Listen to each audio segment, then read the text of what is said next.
예, 안녕하세요. 안녕하십니까. 오늘 두 번째 시간입니다. 저희가 최근에 새로 런칭한 프로, 저와 김 박사님이 같이 준비하는 아마추어 오브 호러 두 번째 시간입니다. 뭐 별일 없으셨죠? 예, 뭐 요즘 매일 별일 같은 기분이죠. 아, 예. 그 영화 뭐 고르시기는 뭐 이렇게 많이 신경 안 쓰시고 금방금방 찾아지시던가요? 근데 두 번째 시간까지 좀 텀이 있었는데도 불구하고 예. 뭘 해야 될지 꽤 고민을 했었어요. 예. 저보다 좀 더 옛날 거를 골라오실 것 같아서 저는 조금 요새 거 위주로 했죠. 예. 예. 저도 옛날 걸 하고 싶은데 그게 도리어 더 감이 안 와가지고 예. 그래서 오늘 또 총 4편입니다. 오늘 4편 각각 2편씩 번갈아 가면서 호러 영화 이제 또 소개해 드리겠습니다. 그럼 뭐 저부터 할까요? 예. 네. 네. 제가 처음에 골라온 영화는 2024년 작품이죠. 왓챠에서 보실 수 있습니다. 스팅, 외계거미의 지구 침략. 네, 화면 나오죠. 뭐 제목에 이미 부제로 외계거미의 지구 침략이라고 우리나라에서 붙여버려가지고, 예, 미국 제목은 그냥 스팅인데, 네, 바로 그냥 스포일러 되겠습니다. 네, 감독은 키아 로치 터너라는 분이신데 각본도 쓰셨고, 저는 이분 필모를 보니까 이전 작품을 2편이나 제가 봤더라고요. 그 웜우드라는 시리즈가 있는데, 예. 네, 그 아주 저예산인데 매드맥스와 좀비물을 합친. 네, 혹시 보셨나요? 아니요, 본 적은 없고 예전에 우리 나성통신에서 한번 말은 해봤던 것 같아요. 네네. 저는 2편은 그냥 그랬고 1편은 나름 저예산인데 뭐 되게 날것 느낌도 나고 괜찮더라고요. 그래서 재밌게 봤는데 뭐 김 박사님도 한번 시간 되시면 한번 찾아보세요. 예. 출연 뭐 배우들은 조금 생소하네요. 알릴라 브라운, 라이언 코, 페넬로페 미첼 다 좀 모르는 분들인데 네. 러닝 타임이 아주 금방 보시기 좋습니다. 92분. 요새 100분 이하가 잘 없는데 네. 그래서 봤는데 이게 사실 저희가 소개를 따로 한 적은 없죠, 이 영화가. 트레일러 소개 때 한번 했나요? 하셨었죠. 네. 역시 웬만한 건 다 했군요. 예, 그래서 봤는데 어디서 제가 그러니까 그거 준비하면서 아마 봤겠죠. 그래서 이 영화가 벌써 올라왔네. 그래서 얼른 봤죠. 근데 생각보다 소개해 드릴 만한 것 같아서 오늘 네, 첫 번째 작품으로 골라와 봤습니다. 네, 그러면 내용은 아주 한겨울 무지막지한 눈보라가 치는 뉴욕이 배경입니다.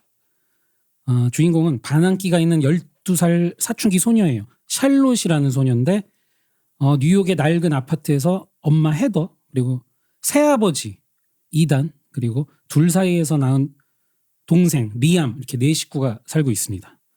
새아빠하고도 되게 잘 지내요. 근데 또 원래 자기 아빠를 또 그리워하기도 하죠. 네. 근데 샬롯이 어느 날 같은 아파트에 살고 있는 그 할머니 집에 몰래 들어갔다가 거기서 거미 한 마리를 발견하게 됩니다. 부제에 나왔듯이 이 거미는 조그만 소행성 파편에서 떨어져 나와서 지구에 도착을 한 외계 크리처입니다. 네. 그래서 샬롯은 스팅이라는 이름을 지어주고 가족들 몰래 방 안에서 바퀴벌레를 먹이로 주면서 이제 키우기 시작하죠. 근데 보통 거미들보다 먹이를 줄수록 정말 미친 속도로 몸집이 커지기 시작합니다. 네. 근데 때마침 스팅을 키우기 시작한 이후로 아파트에 있는 사람들이 하나 둘씩 이제 죽는 일이 발생해요. 네. 뭐 뻔하죠. 네. 스팅에 지신 거죠. 네. 그래서 이제 몸이 너무 커지다 보니까 이제 바퀴벌레로는 도저히 뭐 해결이 안 되고 이 스팅이 식탐이 어마어마합니다. 그래서 앵무새, 이제 개 그러다 결국 이제 사람들까지 건드리게 되는 상황에 놓이게 되는데 이제 마지막에는 샬롯의 가족까지 이제 위협을 받게 되고 샬롯은 이제 본인이 알고 있는 그 거미의 유일한 약점이 있습니다.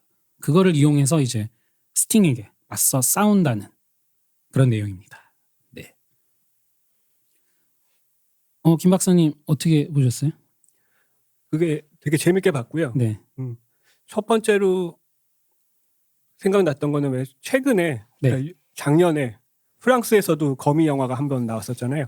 나왔죠. 네. 그것도 아파트에서 일어나는 네네. 일이었는데. 그것도 저 봤습니다. 베르민인가? 그렇죠. 네. 그거랑 비교해봤을 때 이게 훨씬 재밌었습니다. 훨씬 오락성이 이 있죠. 영화가 있죠. 아 프랑스 그 영화는 조금 좀. 그 프랑스 그 영화도 네. 설정 되게 좋은 거 많고 되게 재밌게 만들 수 있었던 많은 게 있었는데 네. 그런 걸 하나도 못 살려서 되게 아쉬웠거든요. 프랑스 영화라서 그런가요? 그럴 수도 있을 것 같아요. 뭐 예술 영화 만들려고 그랬는데. 네네. 아니, 프랑스도 호러 영화 센 거 많은데. 프랑스 영화는 주인공부터가 너무 짜증나고 막. 아 그렇죠, 그렇죠. 그리고 음악 혹시 기억나세요? 힙합 음악 계속 나오잖아요. 그렇죠. 그것도 전혀 안 어울리고 막 이래서. 지금 생각하니까 진짜 말씀하신 대로 주인공이 좀 완전 좀 민폐 캐릭터. 예. 아 주인공이 그러면 조금 영화 볼 때 좀 짜증 나죠. 약간 조연 캐릭터가 그러면 또 몰라도. 그러니까 걔는 거의 처음부터 끝까지 그랬었잖아요. 네네네. 네, 그래서 좀 그랬어요. 그냥 쟤만 없으면 아무 일도 안 일어날 것 같은. 그 친구들이 다 잘 해결할 수 있을 것 같은. 그런 영화도 있고 또 거미 몬스터 영화들이 보니까 과거에 많았더라고요. 근데 의외로 제가 많이 못 봤어요. 혹시 옛날에 흑백 영화일 때 오히려 더 많았던 거 아니에요? 찾아보니까 그렇더라고요. 뭐 거대 거미 나오고 뭐 이런. 네네네. 거의 괴수 사이즈로 처음부터 나오는 그런 거미고 좀 유명한 게 2000년대 초반에 그건 코미디 호러 같은데 그 데이비드 아케이트 나오는 그 프릭스인가? 에이트 레그드 프릭스. 예. 그거도 제가 못 봤어요. 그거 되게 유명하던데. 근데 사실 가장 유명했던 거는 90년인가에 나온 아라크노포비아. 아 그쵸 그쵸. 아 그거는 봤고요. 그 영화가 제가 기억에 나는 게 뒤에 그 공포증 얘기할 때 포비아 붙는 걸 그 단어 때문에 알았던 것 같아요. 처음 들어봤어요. 그때. 저도 아마 그랬던 것 같아요. 네, 그래서 이런 단어가 되게 어려워서 잘 외우지도 못했는데. 예. 혹시 그 영화를 한국에서 찾아보시려면 아라크네의 비밀로 찾아보시면 될 겁니다. 아라크네의 비밀 맞죠. 그래서 이 영화가 볼만했는데 일단 뭐 괴수 영화이면서 크리처물이죠. 예. 뭐 외계에서 온 거미 이거는 뭐 스포일러가 될 수가 없고 예, 외계에서 온 거미라 이제 일반 거미가 아니라 이제 점점 사이즈가 커져서 거의 괴수 영화처럼 이제 진행이 됩니다. 네. 그리고 뭐 뻔하죠. 이제 하나 둘씩 죽어 나가다가 이제 주인공 가족들이 이제 마지막에 이제 살려고 이제 싸우는 내용인데 이게 약간 그러다 보니까 뭐 사춘기 소녀가 주인공이고 또 뭐 새아버지와의 관계 이런 게 있으니까 약간 좀 가족 드라마 느낌도 좀 나고. 그렇죠. 네. 특히 그 새아빠와 네네. 딸의 관계. 네, 그리고 이 거미로부터 이제 위기가 생기면서 그것을 벗어나려고 하면서 좀 더 그 새아버지와의 관계도 뭔가 좀 더 정립이 되고 약간 성장물 느낌도 나고 이제 그렇더라고요. 그래서 그렇게 가족 간의 유대도 이제 이 영화의 뭐 매력 포인트라고 할 수 있고. 저는 그 사실 그 둘의 관계가 되게 좋았거든요. 이 영화에서. 네네네. 그래서 그게 처음에 뭐 위기도 겪었다가 뭐 이렇게 해소돼가는 과정도 되게 잘 만든 것 같아요. 네. 어떻게 보면은 거미가 착한 일 한 거 아닌가요? 목숨만 노리지 않았으면. 예. 제가 그때 그 영화 보고 그런 생각했는데 그 프레데터 프리퀄 프레이 있잖아요. 프레이 보면서 아니 프레데터가 저 여자 주인공 전사로 만들어주는 그렇죠. 아주 착한 행동을 해준. 예. 목숨도 살려주고. 네, 그렇죠. 약간 그런 느낌을 받았고 그리고 이제 보다 보면 근데 제가 이런 건 있어요. 이 영화가 조금 제가 덜 만족스러웠던 게 이 사람이 웜우드 때도 그랬는데 약간 코믹한 분위기 넣는 거를 하는 것 같더라고요. 그래서 이 영화에서는 그 조연 캐릭터들 특히 처음에는 좀 어디 좀 정신 나간 듯한 할머니도 좀 괴팍한 캐릭터고 그리고 또 약간 감초 역할로 그 흑인 배우 그 해충 박멸업자 하나 나오잖아요.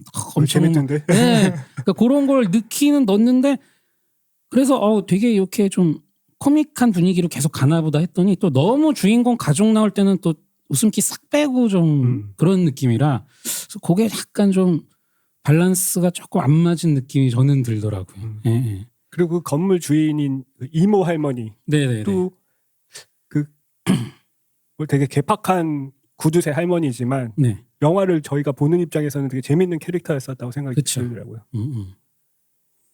그래서 이렇게 사진 지금 보시면 이렇게 거미가 아주 귀여운 아가 시절 거미 모습이고, 네. 아니 이게 왜 사진이 이렇게 나오지? 그렇게 작게 나오지?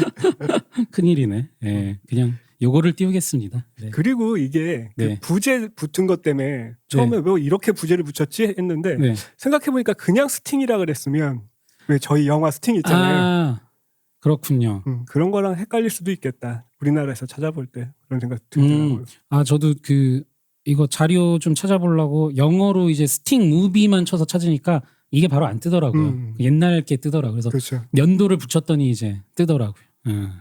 그럴 수도 있겠네요. 예. 그래서 이 검이 특히 이 외형에 좀 신경을 많이 썼더라고요. 이걸 담당한 데가 그 블레이드 러너 2049와 저 반지의 제왕 3부작 이제 그쪽 이제 기술 쪽을 맡았던 웨타 워크숍. 예, 여기서 이제 담당해서 이제 제작을 한 거더라고요. 네. 그리고 감독이 또 이 거미 영화를 괜히 만든 게 아니라 본인 경험담. 네, 어렸을 때 아주 극심한 거미 공포증이 있었다. 네. 그래서 기억이 나지 않지만 엄마가 본인이 2살 때 모라베트에서 놀다가 거대한 호주산 거미에게 물렸다고 엄마한테 이제 얘기를 들었다고. 그래서 그게 무의식적으로 남아 있나 보죠. 그래서 거미만 보면 일단 자기는 이렇게 막 싸움 모드가 된다고 뭐 그 얘기를 하면서 무섭대요. 예. 그래서 그렇게 보면은 제 생각에 이 영화가 모르겠어요. 일반 호러 영화 팬들이 볼 때는 뭐 그렇게까지 이게 무서울까 싶기도 한데 거미 공포증이 있는 사람들이 받아들일 때는 또 좀 다른 의미로 다가오지 않을까. 네. 그냥 공포증도 그런데 거미가 그렇게 커져가지고 공격을 한다고 생각하면 네, 좀 그래서 감독이 자신의 경험담을 살려서 이제 한 거고 그래서 이 외형을 어떤 식으로 할까 제작할 때도 털이 있는 거미보다는 털이 없는 거미를 좀 하는 게 약간 자기가 어렸을 때 본 그 에이리언의 그 약간 외형 좀 이렇게 매끈하게 좀 반들반들거리는 그 느낌을 주기 위해서 이 거미도 약간 그런 식의 외형을 이제 선택했다고 그러네요. 네. 그리고 저는 이 거미가 에일리언 지금 얘기하셨는데 네. 단순히 그냥 커지고 잡아먹는 것만 중요한 게 아니고 머리도 되게 좋잖아요. 좋죠. 네, 네. 사실 그 뚜껑도 자기가 열고 나가고 들어와서 닫고 이러는 네, 거 네, 아니에요? 네. 그렇죠. 그런 설정을 보면 외계에서 왔어야 되겠다. 그냥 네. 지구상의 어떤 거미가 아니고. 맞죠. 네. 그리고 제가 재미있었던 장면이 이제 이 샬롯 이 소녀가 헤드폰 끼고 있는데 이제 가족들이 공격을 당해서 이제 막 여기저기 막 끌고 가는 거 보면서 그 앞에서 막 뭐 난도질하고 이런 게 아니라 거미가 이제 똑똑하니까 어디로 쓱 이제 끌고 가서 어디다 모아놓고 이제 그 장면도 나오는데 그 장면도 되게 웃겼고 그래서 뒷부분으로 가면은 이제 샬롯하고 에이리언이 제가 헷갈리네요. 스팅이 이제 대치하는 장면을 보면 그 되게 이제 아파트 자체가 낡아가지고 굉장히 어둡고 막 칙칙한 분위기 묘사가 되게 잘 돼 있어요. 그게 느낌이 진짜 그 에이리언에서 우주선 안에서 이렇게 에이리언하고 시고니 위버하고 이렇게 대치하는 장면 느낌이 좀 나더라고요. 그래서 그것도 의도한 게 아닐까 싶기도 하고. 네. 그래서 전체적으로 괜찮았고요. 아 이거는 저는 몰랐는데 그 스팅이라는 이름은 그 영화 호빗에 나오는 그 요정 단검 이름 그에서 따왔고 샬롯이란 소녀의 이름도 그 유명한 동화 중에 샬롯의 거미줄에서 따온 그렇죠. 거라고. 예. 그때 나성통신 때 그런 거 아닐까 얘기 우리 나눴었죠. 그랬군요. 기억이 안 나네. 그리고 이 영화가 네. 사실 좀 재밌었던 게 다른 영화도 사실 이렇게 복선을 좀 명확하게 사전에 보여주는 경우가 많잖아요. 네네. 아 저게 뒤에 어떻게 되겠다. 네. 그리고 저는 이상하게 이 영화가 그걸 이렇게 보여주는 것들이 되게 마음에 들더라고요. 아까 말씀하신 뭐 샬럿도 그렇고 네네. 처음 시작하자마자 할머니 뜨개질하고 있는 것도 그렇고 그리고 이제 나중에 거미를 퇴치할 때 쓰게 되는 여러 가지 것들이 있을 텐데 네. 그런 것들도 사전에 미리 하나씩 한 번씩 보여주는 게 좋았고 특히 그 프랭크 해충 방면 예. 좀 더 나왔어도 되는데. 그 네. 친구가 처음에 왜 네일건 들고 오잖아요. 네네네. 그거 보고는 이건 아라크노포비아구나. 그래서 되게 기분 좋게 봤습니다. 네. 그래서 저도 재밌게 봤는데 조금 더 코믹했으면 더 재밌지 않았을까 느낌이 좀 들더라고요. 네. 뭐 예를 들어서 이 샬롯 주인공 애가 약간 그건 또 너무 나갈래나? 사이코 고어맨의 여자 주인공 애같이 좀 그런 성격이면 어땠을까? 예. 근데 이 연기 여기서 좋더라고요. 아, 연기는 잘했어요. 예. 처음 저는 보는 배우인데 또 앞으로 많이 나오지 않을까. 네. 이게 어릴 때 아역으로 장르 영화 나오면 또 장르 영화 많이 나오지 않나요? 그렇죠. 제가 예. 예전에 한번 트레일러 소개 때 말한 그 호러 영화 전문 아역 자매도 있었죠. 그렇죠. 블랙폰에 나왔던 친구하고 메간에 나왔던 친구하고. 블랙폰 2에도 혹시 나오나요? 예. 그 가족들은 다 나온다 그러더라고요. 아, 그렇구나. 그래서 이 친구 제가 이름이 좀 생소한데 한번 기억을 하려면 알릴라 브라운이라는 친구네요. 네, 기억을 해둬야겠어요. 네, 이 영화는 뭐 별점을 주신다면 저는 3개에서 3개 반 사이 콜라캔으로 해야 되나? 뭐 저도 비슷하네요. 저 맨날 1000점 만점 하니까 한 600에서 650 사이, 625점 정도. 저도 6캔 7캔 사이에서 줬을 것 같습니다. 네. 뭐 충분히 오락 영화로서 볼만한 영화입니다. 네. 三德有限公司 두 번째로 소개할 영화는 제가 골라온 영화입니다. 1979년작이고요. 예, 판타즘이라는 영화입니다. 이거 들어보신 영화였었죠? 네, 들어도 봤고 뭐 예고편도 옛날에 본 것 같고 무슨 내용인지 대충 아는데 특히 워낙 특이한 무슨 설정이 많이 있는 영화라. 그렇죠. 예, 근데 한 번도 제대로 본 적은 없었어요.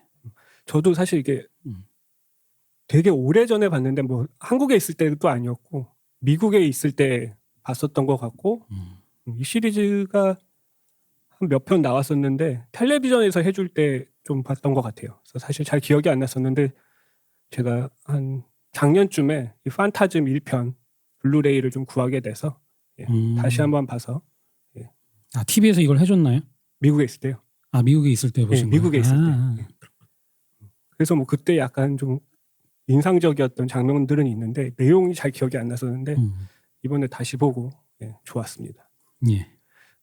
감독은 돈 코스카렐리라는 분이세요.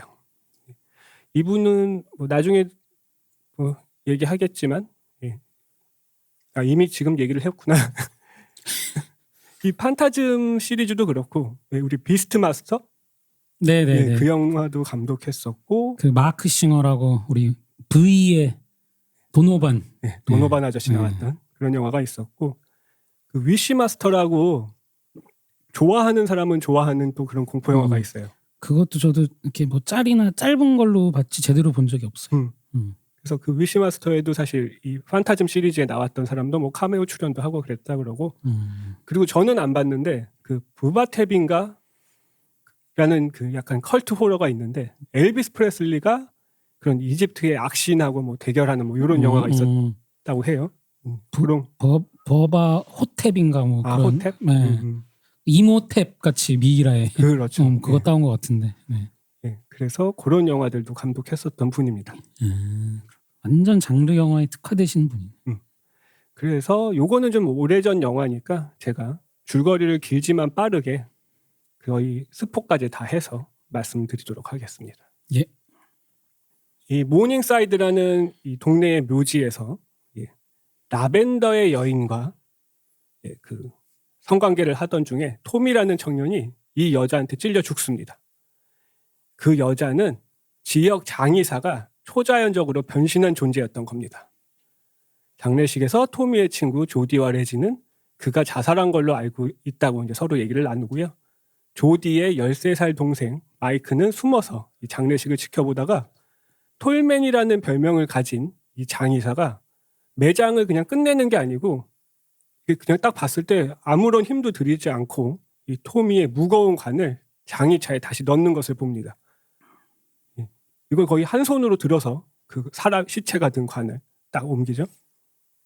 그리고 이제 마이크는 이 동네의 점쟁이 할머니한테 가서 이런 얘기를 했더니 그 할머니께서 이 어떤 상자에 손을 넣어보라고 하고 그 처음에는 무언가가 그 상자 속에서 손을 딱 움켜잡는 것 같았는데 이 할머니가 두려워하지 말라고 이렇게 딱 말을 한 걸 듣고 무사히 손을 꺼내게 됩니다. 이후에 이제 조디는 라벤더의 여인에게 유혹을 받고 묘지에서 이제 좋은 시간을 좀 가져보려고 하는데 조디를 쫓아왔다가 숨어있던 장소에서 키가 작고 두건을 쓴 인물을 피해서 달아나던 마이크에게 방해를 받게 됩니다. 마이크는 조디한테 이 두건을 쓴 인물에 대해서 말을 하는데 조디는 믿지 않고 이제 무시를 하죠. 그리고 이제 영묘에서 마이크는 날아다니는 은색 구체에 쫓기다가 관리인에게 발각되는데 이 구체가 관리인을 죽여버리게 됩니다. 이 영묘라는 게 그 약간 그런 거래요. 왜 우리 이렇게 무덤처럼 이렇게 매장하고 이런 형식의 묘가 아니고 그런 사당 같이 돼 있어서 어떤 큰 건물이나 뭐 어떤 건물 안에 이렇게 시체를 이렇게 딱딱 마치 은행 금고에 넣듯이 뭐 이런 식으로 넣는 그 영묘에도 여러 형태가 있는데 이 영화에서는 그런 형태입니다. 그리고 이제 마이크는 또 톨맨한테도 이제 쫓기다가 문을 쾅 닫고 도망치는데 이때 이 문에 톨맨의 손가락이 딱 잘려 나가버리게 되죠. 그런데 이 잘린 손가락이 노란 햇질을 흘리면서 막 계속 움직이는 거예요. 그래서 마이크는 손가락 하나를 챙겨가지고 여기서 탈출하게 됩니다. 집에 와서 이제 움직이는 손가락을 형인 조디한테 보여줬는데 그제서야 이제 마이크의 이야기를 믿게 된 거죠. 그리고 이걸 보안관한테 보여주자 하고 딱 가져가려고 했는데 손가락이 갑자기 곤충으로 변해서 막 형제를 공격합니다. 그리고 이 조디의 친구인 레지도 이 장면을 보게 되고 이 형제들과 함께 의심에 동참을 하게 되죠. 조디는 이제 혼자 묘지로 가보는데 난쟁이들과 운전자가 없는 듯한 장의차에 공격을 당하고 이 조디의 플리머스 바라쿠다를 운전해온 마이크에게 구출되게 됩니다. 이 플리머스 바라쿠다 이 차가 되게 당시에 유명한 차였나 봐요. 저도 잘 몰라요. 굳이 이 자동차 이름을 그러니까 이유가 써놨더라고요. 있겠죠. 네. 뭐 머스탱 이런 게 유명했듯이 뭐 그런 거예요. 그 쫓아오는 장의차를 도로 밖으로 이제 밀어냈는데 이 형제가 이 장의차가 사람이 없는 줄 알았거든요. 운전하는 사람이. 근데 딱 봤더니 후드를 쓴 난쟁이 중 하나가 운전하고 있었고 후드를 벗겨봤더니 그 죽었던 친구 토미가 오그라든 모양으로 부활한 거였어요. 그래서 이 조디하고 마이크는 그 레지가 장사할 때 쓰는 아이스크림 트럭에 이 토미를 숨겨버립니다. 물론 레지의 허락을 받고 숨긴 거고요. 이제 레지와 조디는 톨맨을 물리쳐야겠다 이렇게 결심을 하고 마이크는 조디의 친구인 셀리와 수가 운영하는 골동품 가게에 숨기기로 합니다. 그곳에서 마이크는 톨맨의 오래된 과거 사진을 발견하고 집으로 돌아가기로 결심을 해요. 이 오래된 과거 사진이 뭐 젊었을 때 찍은 이런 게 아니고 뭐 100년, 200년 전 이 동네에 뭐 그런 풍경을 찍은 거에 이 사람이 찍혀 있던 거예요. 그냥 지금 모습 그대로. 그렇죠. 그대로. 그래서 가는 길에 마이크, 셀리, 수는 그 레지의 아이스크림 트럭이 뒤집혀져 있는 걸 발견해요. 그리고 그거를 보다가 후드를 쓴 난쟁이 무리들한테 공격을 받게 되고 마이크는 이 과정에서 이 소녀들과 레지가 다 죽었다고 생각을 하고 혼자서 일단은 탈출을 하게 됩니다. 조디는 이 톨맨을 죽이려고 영묘로 가서 결판을 보기 위해서 마이크를 막 침실에 그냥 가둬버려요. 마이크가 같이 가려고 하는데. 그리고 마이크는 곧 이어서 좀 머리를 써서 겨우 탈출을 해서 형을 따라가려고 하는데 현관문 밖에는 이미 톨맨이 이 마이크를 기다리고 있었습니다. 톨맨은 마이크를 이제 장례차에 태워서 납치를 하지만 마이크가 또 기지를 발휘해서 여기서 탈출하게 되고요. 이 과정에서 이 장례차는 기둥에 부딪혀 폭발하게 됩니다. 그 시간에 이제 영묘에서 조디를 찾던 마이크는 은색 구체의 표적이 되고 이렇게 되는데 조디가 나타나서 총으로 구체를 파괴하고 동생을 구해주고요.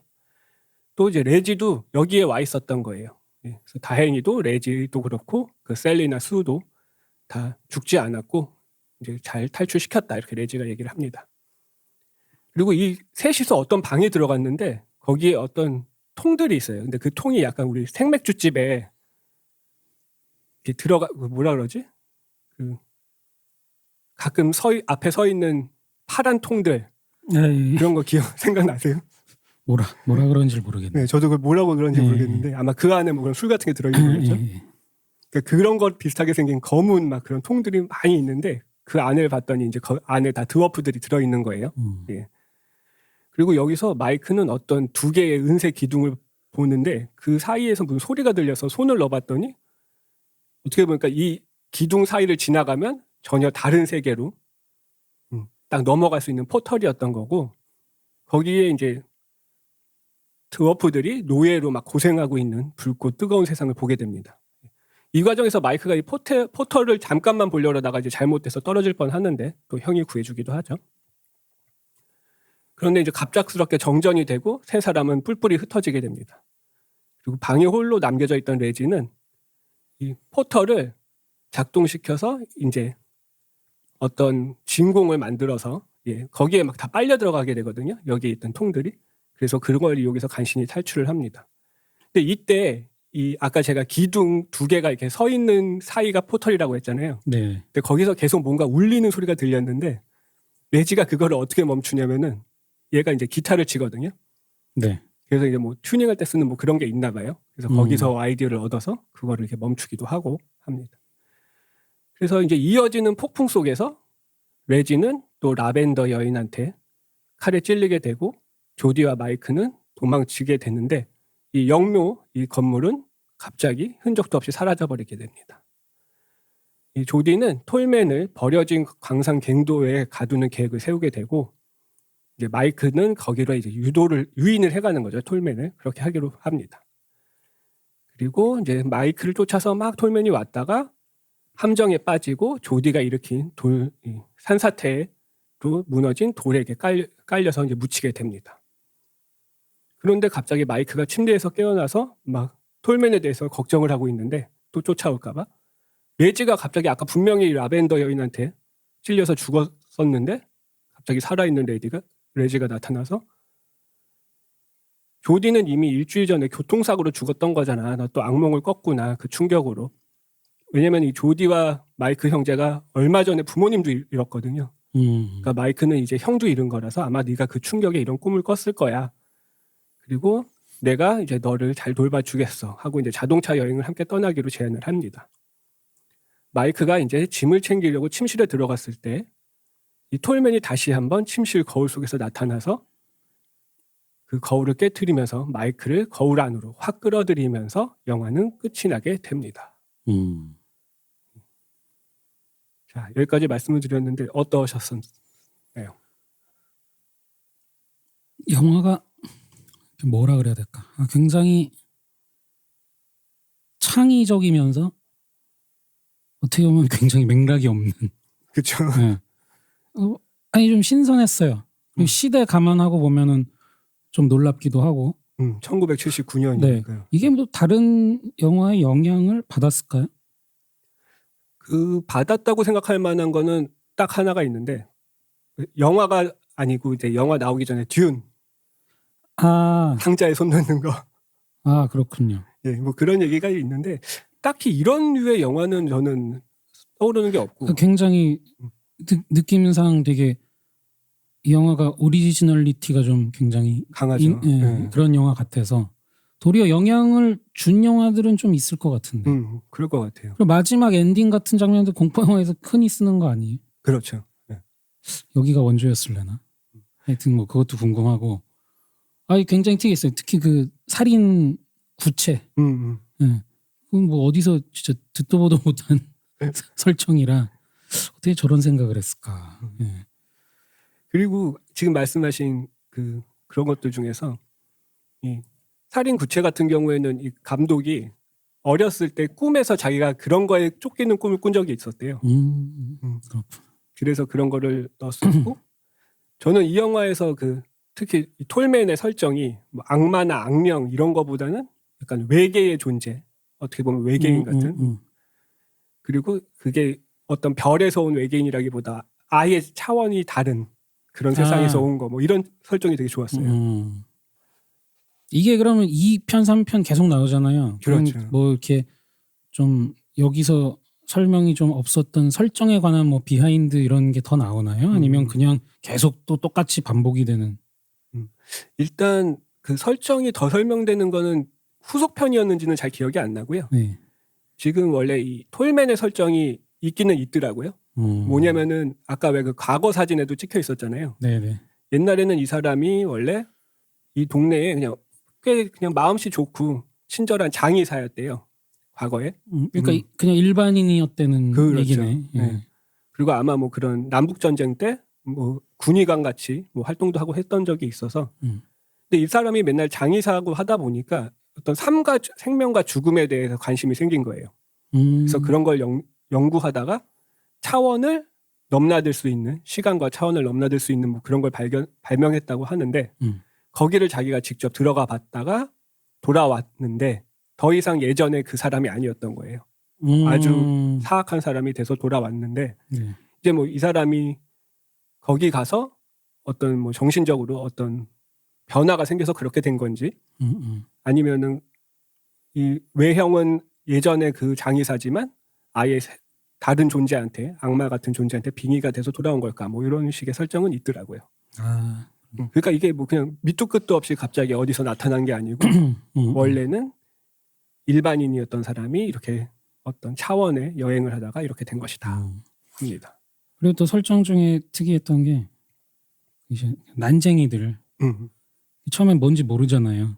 근데 나중에 이제 정체를 보니까 이제 사람들이 이제 그렇게 된 건데, 그러니까 그것도 뭐 그냥 죽은 사람을 그냥 그대로 갖다 쓴 게 아니고 난쟁이로 만들어 버리니까 이제 정체 공개할 때 약간 그것도 뭐 반전 같이 그렇죠. 보여주는 건데 보면서 그 생각 좀 했어요. 그 도널드 서덜랜드 73년 호러 영화 뭐죠? 그 Don't Look Now. Don't Look Now. 예, 네, 맞습니다. 그거 약간 그것도 반전이잖아요. 그게. 그렇죠. 마지막에. 예, 그거 혹시 뭐 참고한 거 아닌가 싶기도 그럴 하고. 수도 있겠네. 특히 그 후드 이런 거. 예, 그게 좀 굳이 왜 난쟁이로 했을까 그 생각도 들었고 그것도 좀 특이했고 또 다른 차원 그 통과해서 보는 그 장면도 재밌었고 혹시 속편에서 그 다른 차원이 더 많이 나오나요? 잘 기억이 안 나는데 그래요? 근데 제가 속편들에서 느꼈던 감정이 뭐냐면은 스티븐 킹의 스탠드 있잖아요. 스탠드 그게 한국 번역 제목이 뭐였더라? 본 것 같은데. 그 왜 옛날에 MBC에서 토요일 날 그 시리즈도 해줬었는데 TV 거기 되게 황량한 게 변한 이제 세계가 나오거든요. 네. 그런 느낌이 좀 들고 했었어요. 그런 장면이 기억나고 아니 그리고 저쪽 다른 세계 많이 보여주면 또 제작비 많이 들 거 아니에요. 아마 그래서 많이 안 보여주지 않았을까. 그래서 좀 궁금해서. 그렇죠. 그리고 이제 그 앵거스 스미스 얘기를 잠깐 해야 되는데 이 톨맨의 역할을 맡은 이분이 거의 뭐 이 영화의 이 역할 하나로 되게 전설적인 사람이 됐죠. 호러의. 이름이 잠깐만 앵거스 스크림. 스크림. 스미스라고 했고. 근데 이 앵거스 스크림을 이 역에 캐스팅했던 이유 중에 하나가 원래 전작에서도 같이 작업을 했었나 봐요. 근데 그때 앵거스 스크림이 그 아역 배우한테 한번 그냥 무서운 표정을 한번 이렇게 장난으로 줬는데 그 애가 진짜 거의 울 뻔까지 했다는 거예요. 아이고. 그래서 이렇게 눈썹 한쪽을 치켜 올리면서 이런 표정을 했는데 그래서 그게 되게 인상 깊어서 이 영화에서도 이제 함께 작업을 하게 됐다고 하고요. 이분이죠. 네. 네.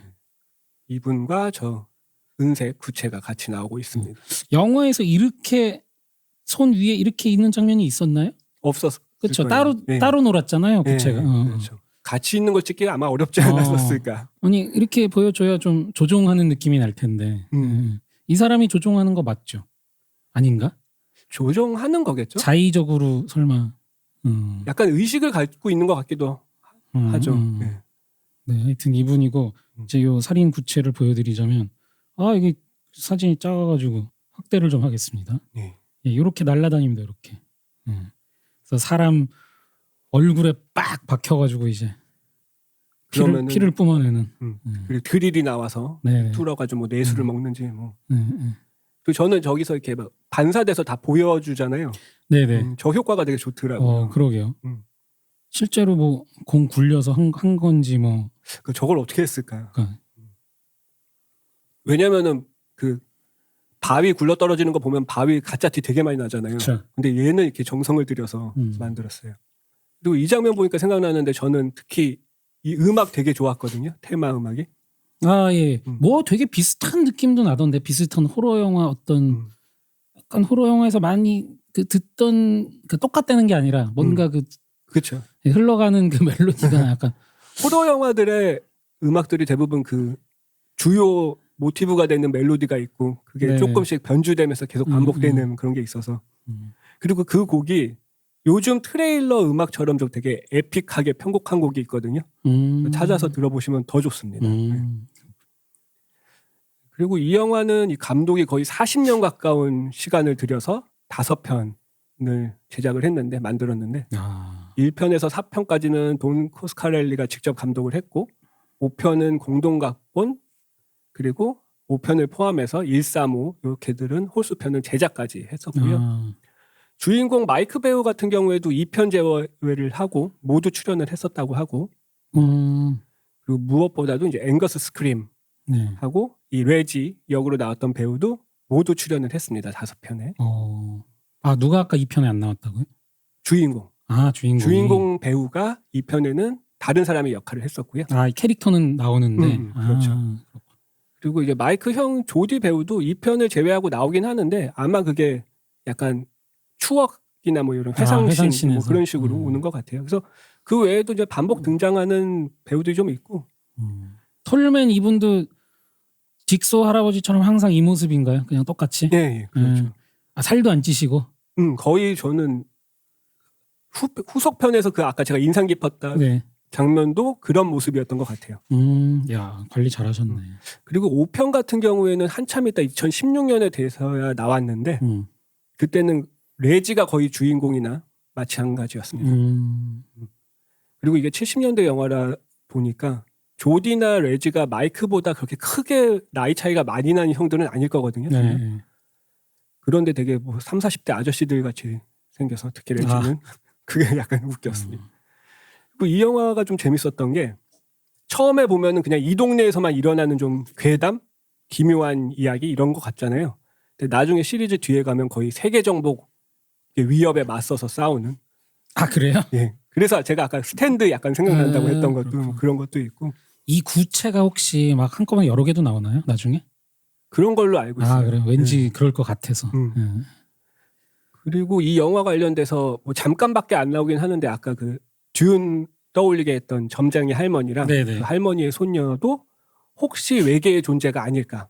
톨맨과는 달리 좀 선한 쪽에 뭐 그런 얘기도 있긴 해서 그렇게 보는 재미는 있었습니다. 제일 마지막 편이 몇 년도에 나왔나요? 2016년. 아, 그렇게 옛날은 아니네. 그리고 이 영화들이 좀 시리즈가 재밌는 게 대부분 텀이 긴데도 전작에 끝나는 부분에서 거의 시작을 바로 한다고 해요. 뭐 더 나온다는 얘기는 없나요, 이제? 그렇죠. 이제 앵거스 스크림이 돌아가셔가지고. 그러면 새로 만들면 다른 배우를 구해야 되는. 근데 다른 배우로서는 생각을 할 수가 없죠. 아니 뭐 되게 비슷한 사람을 하나 찾는데 굳이. 그렇구나. 그리고 이 돈 코스카렐리가 인터뷰하는 걸 한번 들어봤는데 저는 이 사람이 앵거스 스크림만큼 나이가 많을 줄 알았거든요. 뭐 70대긴 한데 아직 되게 정정하더라고요. 네. 아직도 활동 많이 하시고요. 뭐 영화가 새로 나오고 있지는 않지만 뭐 그런 것 같아요. 야, 한 시리즈는 그래도 뭐 어느 정도 흥행이 됐었나 보네요. 그렇게 계속 나오는 거 보면. 1편은 확실히 흥행이 많이 된 것 같고요. 제작비에 비해서 정말 훨씬 많이 흥행된 것 같은데 2편부터는 그러지 않았던 것 같고 중간에는 뭐 거의 하루 이틀 그냥 정말 기념하기 위해서 상영 좀 하고 바로 뭐 비디오로 넘어가고 뭐 이런 적도 있었던 것 같아요. 아, 극장 개봉 안 하고 저 다이렉트 투 비디오 그거. 그래서 저는 요번에 1편 다시 본 김에 나머지 것들도 특히 이제 2016년작은 아예 못 봤으니까 뭐 나머지 것들도 한번 보면 재밌지 않을까 그렇게 생각이 듭니다. 네, 하여튼 굉장히 특이한 영화였어요. 예. 한국에서도 좀 인지도가 있나요, 이 영화가?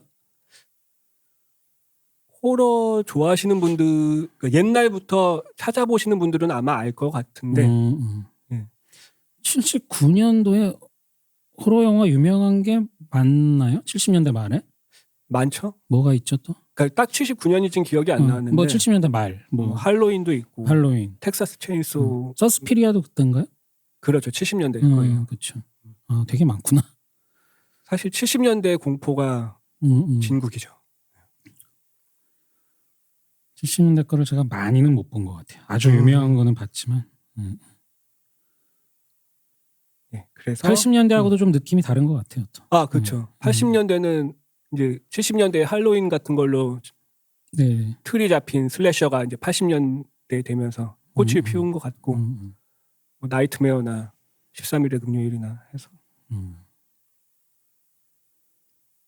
그래서 판타즘은 요 정도로 네. 마무리를 해보겠습니다. 저는 개인적으로 별점이 아까 말씀드렸다시피 독창적인 걸로만 봤을 때 점수를 좋게 줄 수 있어서 한 700점을 줍니다. 저도 그런 이 설정의 참신함 지금 봐도 그러니까요. 저 계속 돌아가고 있는 제 되게 좋아가지고 79년도 영화인데 그래서 되게 크리에이티브하다. 저도 그래서 한 7캔 정도? 네, 뭐 덕분에 또 오래된 영화를 어떻게 찾아봤네요.